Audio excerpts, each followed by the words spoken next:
Hey guys, welcome back to another video. It's your man Jay Will. So obviously I have my Moto X Pure Edition here that I've got recently, and I wanted to go ahead and give you my full review after using it for a little bit. So there are some key things that I hone in on when I'm trying to review a device, or it's going to be one of my frontline devices because I carry several devices. And First thing I start with is the screen on the device. Now the screen on this device is a 5.7 inch, wow, beautiful Quad HD display, and it is gorgeous to say the least. It's just beautiful, and it's nice, a compact phone. I mean, let me grab my iPhone 5S Plus. You can see how much bigger it is, just by a hair, not by much, but it's definitely something that you'll notice when carrying these two devices. Also, how much heavier my iPhone 6s Plus is. That's not to bash the iPhone 6s Plus, because you guys know I love iOS, love all operating systems. So the screen on the device is one of the main things I look at when I'm trying to pick up a device. So 5.7 inches, as you can see, I have big hands, and you might think, wow, that phone looks small in his hands. Well, it's a pretty big phone, but I just have massive hands. So 5.7 inch Quad HD, which is 1440 by 2560 for the techies out there. This is a beautiful display. There's just no other way to put it. It's gorgeous. And I don't know how to say it any other way. It's just a gorgeous display. So viewing angles on it, color reproduction, everything about it, I really, really like. And I'm pretty excited to have experienced this, because look at the colors on there. Screen and text and everything is pretty sharp. When you're doing web browsing or anything like that, everything is nice and crystal clear, and you won't have any problems with this web browser and this screen. So what about sound quality? That's another important thing.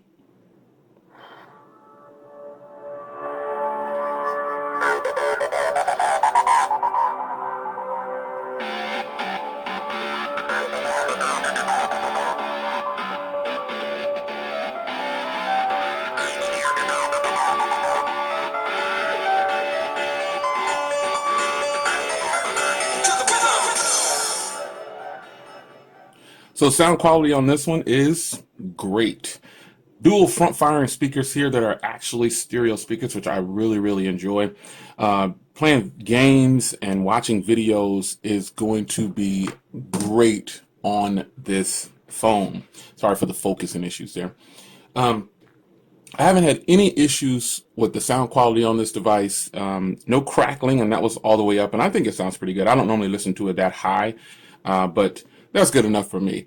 I mean, I don't know how much more you could possibly want in your device, but that is beautiful sound, crisp, clear sound. Don't know if it's boom sound by HTC quality, but it is still fantastic. So something else that I look at, and one of the main features that I look at on a device, is battery. Now here's where the Moto X Pure completely fails. I'm not able to get the stellar battery that I would want to get from any of the high-end devices. The current high-end device market, now I haven't got them all, but I'll get them. Currently the reigning battery king in my book is the iPhone 6s Plus, and it was the iPhone 6 Plus as well. The battery on those things and the standby time is just ridiculous. So, and we're talking about so-called high-end devices. This device really falls short, and shout out to my man Tony Pazzo. He told me, he said, man, the battery is garbage on there. I wouldn't say it's garbage, but I will say it is nowhere near on par with my Note 5. Those are other devices that have big batteries like this. And right now, the LG V10 just seems to be killing it in every area. Battery life on the V10, it has a 5.7 inch Quad HD display. The V10 and the Moto X Pure are pretty much the same internally. But I think the V10 has 4 gigs of RAM. But other than that, I mean, the internals on here are pretty much the same. When I speak of batteries, 3,000 milliamp hour battery. This has a high resolution camera, but that doesn't really take too much effect on the actual battery. But the screen's the same, the battery's the same, the processors are the same. Everything's pretty much the same, but this battery just it will not make it a full day. If you're a person who needs their phone to last all day and you don't want to charge it, like you just want to charge it, when you take it off in the morning, you're gone all day, and you don't plan on plugging in, you probably don't want to get this phone. And that's just the truth. You probably don't want to get this phone because the battery life, you might be able to get 3 hours of screen on time or 3.5 hours of screen on time. Maybe. That's pushing it. But what's compared to the Note 5 and the V10 and some other phones that I have, the iPhone 6s Plus has this killer standby time. Standby time for this, for me, was very weak. I went to sleep at 65% or something like that and woke up at 53. Now that's pretty good still, but what's going on here?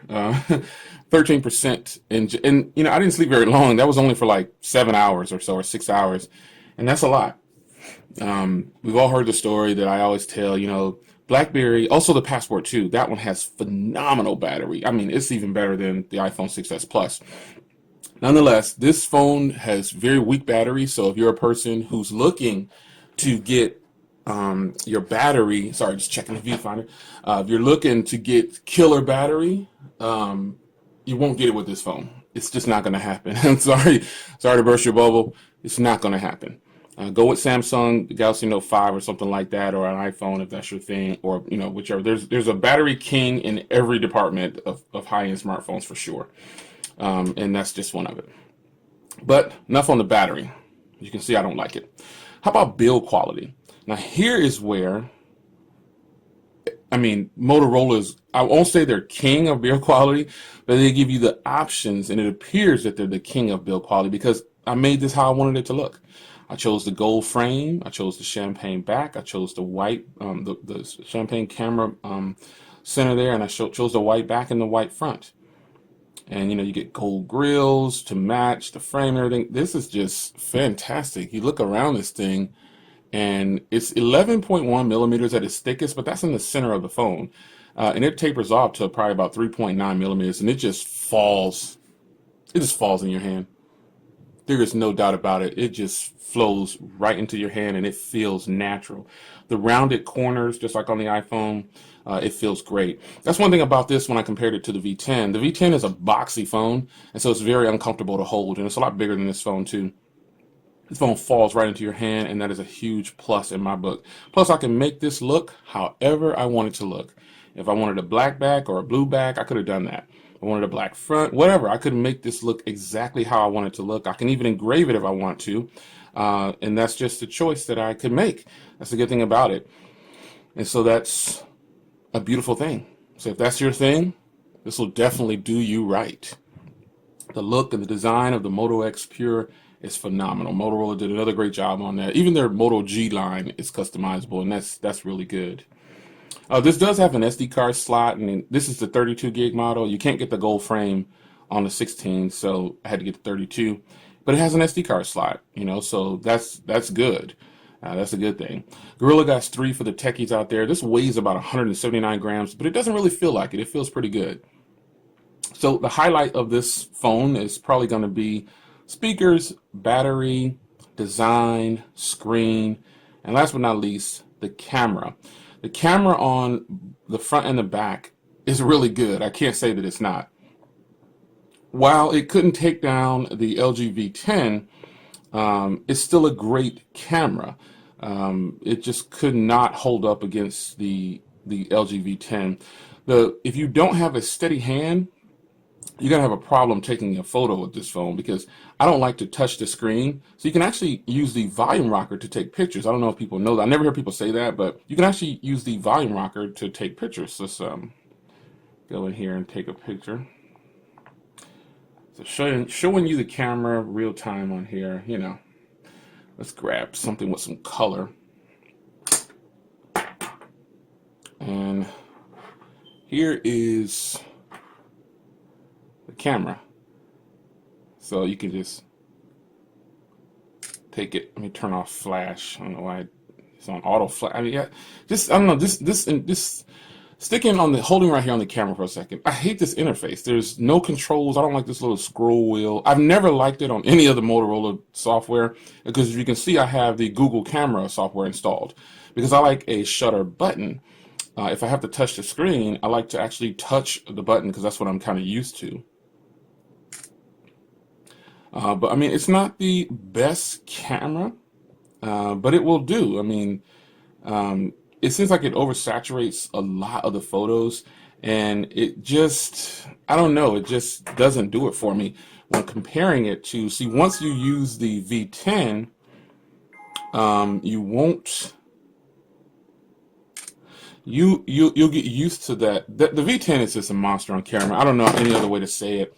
The V10 is great, but it's just a phenomenal camera. This camera is just the software, and I think it's probably just the software because this is a 21 megapixel, and you know, pixel counts, megapixels only count for so much, but they should have done a lot better with this. I hate this camera software.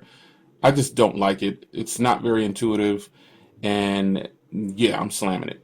For all these pixel counts back here, this is a 2.0 aperture, so you know that's probably why obviously the LG V10 can kill it. Nonetheless, the camera fails to me. I give it, like, if I had 4 hands, I give it 4 thumbs down. So the best thing going for this device, and let me touch on the last thing here, performance. In my day-to-day use of this phone, I experienced, oh, how many crashes? I can't even count them. I experienced so many crashes, it was unbelievable. That's all I can say. Even though it has the same processor as the V10, this may look better than the V10, but the V10 is a much better device with the same internals. So I'm done bashing this phone. It kind of got into a bash fest. I don't know. I'm just being honest. It looks great. It has the screen, the battery. It has all those things that I like in a device, but it falls short with the battery and the camera. It just doesn't cut it. And the processing power on here may be the same as some other phones I have, but it just doesn't cut it. And this is kind of stock Android, and it's just super laggy, and battery life wasn't good. So that's my take on the long drawn out review of the Moto X Pure. I will see you guys in the next one. And before you ask, if someone will ask the question later on, are you going to keep this? Nope. I am contacting Motorola as we speak. This phone is not worth keeping. Not for the $500 that I paid. It just doesn't cut it. Gonna stick with the Note line and the V10 and all the other goodies I have in my bag. Stay tuned for the Nexus 6P video review. You should see that soon. I will take care, guys. See you in the next video. Nexus 6P, baby.